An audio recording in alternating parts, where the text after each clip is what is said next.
বন্ধুরা welcome to my channel. এখন কথা বলবো ইস্ট বেঙ্গলকে নিয়ে। মোহামেডানের বিরুদ্ধে জয়, প্রথম ছয়ে ওঠার লড়াইয়ে এখনও আশা বেঁচে রইল লাল হলুদের। তো বন্ধুরা, এরকমই সব ফুটবলের খবর প্রতিদিন জানতে হলে চ্যানেলটিকে অতি শীঘ্র লাইক, কমেন্ট, সাবস্ক্রাইব করতে ভুলো না। আর বন্ধুদের মধ্যে প্রচুর পরিমাণে শেয়ার করে দাও, যাতে আমার 4000 ঘন্টা ওয়াচ টাইম খুব শীঘ্রই পূর্ণ হয়ে যায়।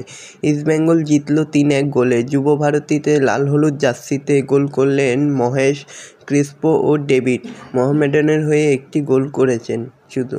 সম্মানের ডার্বিতে মোহামেডানকে 3-1 গোলে হারালো ইস্টবেঙ্গল। আগের ম্যাচে চেন্নাইয়ের কাছে পরাজিত হওয়ার পরেও ঘুরে দাঁড়ালো অস্কার বাহিনী।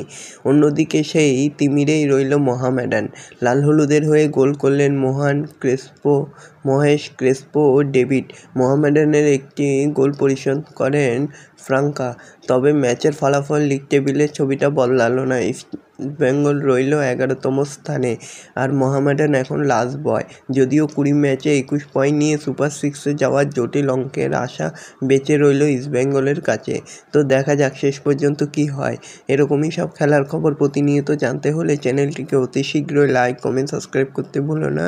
আর বন্ধুদের মধ্যে প্রচুর পরিমাণে শেয়ার করে দাও, যাতে আমার 4000 ঘন্টা ওয়াচ টাইম খুব শীঘ্রই পূর্ণ হয়ে যায়। ধন্যবাদ সবাইকে।